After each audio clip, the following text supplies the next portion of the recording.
Okay, so I am going to demonstrate a cloud in a bottle. To do this at home, all you need is a mason jar, some hot water, ice, and some matches. So the ice is going to go into the lid of that mason jar just like this, and you'll see what happens with that in a minute or two. Okay, so I'm going to start off. I already heated my water on the stove. You're just going to need to pour out third of the way up into your mason jar. And it's actually better if the water isn't quite boiling, just a little bit easier to work with. So you can already kind of see this working a little bit. So that hot water is heating the air around it or just above it via conduction. And so you can actually kind of see some condensation happening.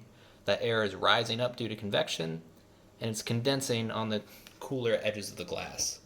So I'm just going to wipe that off, clean it up a little bit so we can get a better look at what's happening inside the jar. Okay, so if I go ahead and put this lid on, remember that is the lid that is full of ice on top of the jar, you're not going to notice a whole lot happening. All right, we can still see through the jar to the background behind here, and so there's not a whole lot going on. So we haven't formed our cloud yet. And so I'm going to take this off. You're going to notice some of that vapor, that steam is escaping. It was just trapped in the jar. Okay. So now we need to add the match. Right? And this is the most important part about this. The smoke from the match is going to act as a condensation nuclei. It's a fancy way of saying it gives water vapor or water a surface to condense onto. Alright, so we light our match, and blow it out, get a little bit of that smoke in there, not a whole lot. And then I'm just going to cover that jar up with the lid full of ice.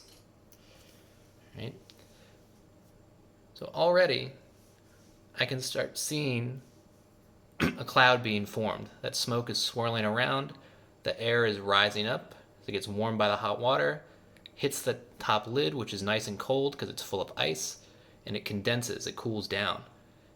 And that's forming our cloud inside. So all those little water droplets are grabbing onto and condensing onto the smoke particles.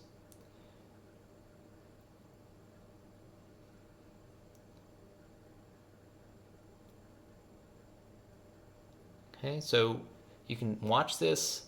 It's a great way to see convection in action, because where the material cools down, it will sink, heats up, it rises again, and you can actually see that going on in the jar. It doesn't come across very well in the video though. All right, so we've got a pretty good cloud going here. Just to show you, I'm going to take the lid off, and you can see our cloud escape. All right, so hopefully you enjoyed the cloud in a bottle. And next time you look up a cloud up in the sky, forms essentially the same way, just a lot bigger jar.